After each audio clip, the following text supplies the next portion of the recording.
Yeah, I know you need to know her status, but don't come right up and you married. Or what are you working? Don't ask one what she working. That's a red flag, honey. No, honey, that's not your business. I never really went right into with anyone unless I'm interested in you. Like, what type of work do you do? Just to have a conversation going. But if I'm not in you, I'm not gonna ask you what you do. So don't come into a conversation asking somebody what kind of work do they do. Unless you're at a work conference. I heard somebody say that you should ask, how can I be of service? Or how can I help you? Well, how can I help you? Or what do you need from me? You know, that would be a nice question. That ain't a red flag. That's a red flag. Okay. Yeah, and another red flag that happened today. Oh, God, so many of them. Back to back. I don't know what's that weird something that said. I tell you, come on, bring it up. Was it something that I had on my forehead? I know it big, but I ain't had nothing written on there. I'm looking good and close, and I don't see that. I don't know. The next thing, he asked, do you have any kids? That ain't none of your business, because I don't know you like that. Red flag. Oh, wait, let me go to the next one. We sitting in the pool now. I don't know how to swim. I don't know what made me go sit in the pool. Crazy. In the 4 feet, 200. That's too deep. That's too high for you, child. 2 to 3. That's it for me. Cut off right there. But I'm sitting in the 4 feet. 4 feet. Yeah, 4 feet. She said 4. And that's a red flag. Sitting in 4 feet. Yeah. Going over into the pool. That's a red flag. And then when I got over there, and I take your butt over there. Girl, I was brave though because I knew the Holy Spirit had me covered. Oh, bless him. So I sit over in there, and he's talking about, put your arms around my neck. I said, I would have got a good picture of that. I said, no, I don't know you like that. What have he had went and dived in the water? Like a sea lion and a dolphin. I would have been dead today. Oh, no, honey, you going to stay on and float right back up. Yes, honey. That's the real. Because we know how to attach ourselves. Yeah, girl, I would have been stuck on him like a starfish. Spider monkey, no, spider monkey, starfish. Yeah, like an octopus. Yeah, with them suction cups. He would say, "What? They ain't never felt that in my life." I bet you ain't, but we got you there. But he was kind of cute though. He was kind of cute with a little receding hairline. Yeah, but he was going through something. And then another red flag. Don't tell me about your love life, honey. He had just broken up with his girlfriend. Red flag is day, red flag. So, you know, I wanted to appease him, so I asked him, how long were you together? You know, this relationship. But he brought it up. So I want to know, so how long you been together? I thought maybe he'll say something like 2 years, 3. I thought 6, but a year would be great. He said 6 months. I said, child, you just getting to know each other. So what is you upset about? Then he goes in to say she was Brazilian. I said, well, honey, were you over here looking at hot chocolate? Yeah, hot chocolate, double scoop with a little Japanese on it. Ooh, me know my nature. Itchy knee. How about that? Okay. See, we do have a Japanese descent. All right. See, these eyes slaying it for real. You just can't tell because you're lashing. Okay. Yeah, enough. We got that. All right, that's the red flag segment, and that was hot, honey. You're very hot. Yes, don't go around doing red flags to nobody because you will be put on this podcast. Because if they send me the message, we're gonna talk about you. Yep, and we're gonna talk about that red flag you floating around with. Boom, boom. All right, going on to the next segment. Here we go. I gotta stop and put this down. Here we go. Yeah. We are back. Yeah, we're talking about some good stuff. I know I'm repeating myself on this podcast, but I had to because somebody didn't push that button. But anyway, how many of you out there watch Married at First Sight? Whew, honey, I watch every season. It seems like they have their seasons back to back. They are on point when it comes to popping out these shows. They don't wait a whole decade for I love it. Yeah. So Married at First Sight is one of our favorite shows on Lifetime. And what we have seen this season has been phenomenal. It's been great. Couples that we thought were gonna be together aren't together. But they stayed together at the end of it. Yeah, they stayed together. But now we know that since they had the finale, all that, they're not together. So here we go. So now we want to talk about a few couples that we really Let's talk about who's your favorite? All right, I love Jasmina and Michael as a couple. Right. I really do.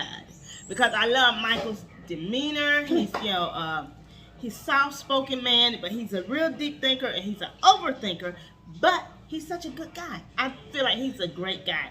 Jasmina, she's a sweet girl. She's stern in what she believes, and she's firm about what she says, okay? She's going to say it like she said it and mean it like she said it. But, and they stayed together at the end of the season, but I hate to put that but in there, but now they're not together. I feel like Jasmina and Michael would have been a great couple if they had to continue on figuring out how to develop a relationship. Right. And if Michael had brought the sauce to her, Michael bring the sauce. But I think it was something that we did not see that made him hold on. She probably had it look at Nick Rose. Come over here. Don't you touch me, boy. You know what I'm saying? Yes, I can see that. Because she had that look. I wouldn't even touch. And I don't even do that.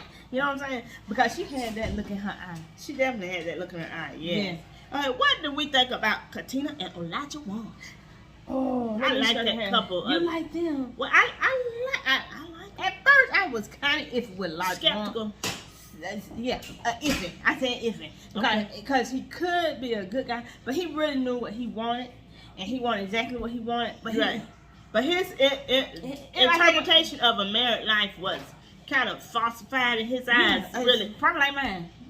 Yeah, he was hoping for one thing, and what he thought, miracle. His perception was kind of off, if you ask me. He asked for too much. A lot, everybody don't cook like that. Okay? Too much, but not too much. Yeah, you did not marry Aunt Jemima, honey. Okay. Ooh. So, but you do have a wife that is willing to work through it and work with you. That's what you call a team, okay? Teamwork. So you got a good one, honey. You got a good one.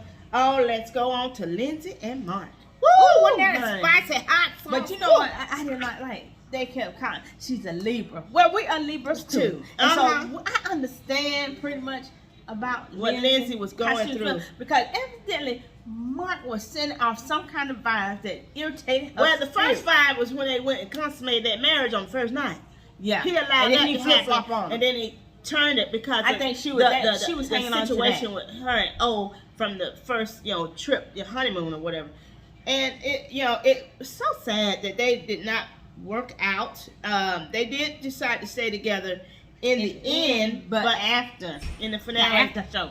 Yeah, after the finale, they didn't work out. And she has moved to California. Girl, go get your sauce. That's truly for you. Yeah, and we're gonna be praying for you, Lindsay, because you are a great young woman, and you deserve such a great man. Her life together, her family, right? And move on. She ain't got time to play games. She ain't got time to play games. With you, Mark. Right, and Mark, we like you too, though, honey. You just keep working on yourself, okay? All right. Yeah, don't play with nobody. It's hard, okay? Don't play with her hard. You playing with her hard. All right, Noi Moy. I love your name, Noi Moy. Noi and Steve Moy. Steve, honey, I love you. A devil now. He was the man. That's hot the man. Sauce all in you, baby.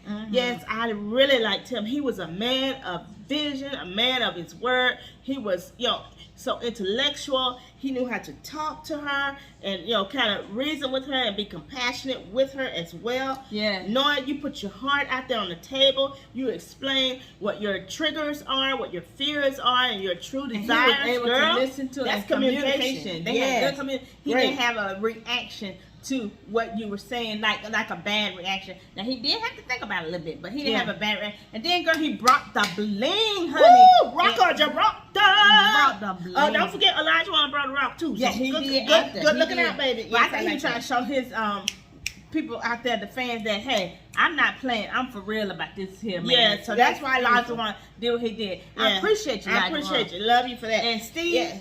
You may not have you the man. Always hats off to you. You may not have a job now, but honey, they gonna probably give you a job on Married First Sight because you would be a great commentator. Yes, you would. Oh, I would love to see that. And we wish you all well and long love lasts always and forever. Alrighty, that was our segment of Married at First Sight, and we love all of the coaches. You guys are. Yeah, I love Dr. Pepper. Coach Vivian. Coach Vivian was bringing the real. Yeah, she was holding back. No, she was not, and I loved her for that. So, We wish them all well. Yeah. All right. This is over. Married at first sight. Say, Mm-hmm. doo-doo-boo-boo-doo. Thank you for tuning in to Talk to the Twins. And we're signing out. We're signing out. We're finally getting off of this thing. All right, but we have some good stuff. And remember to always log on to our YouTube channel and click that link.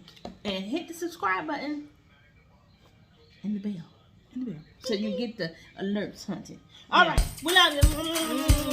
Bye-bye.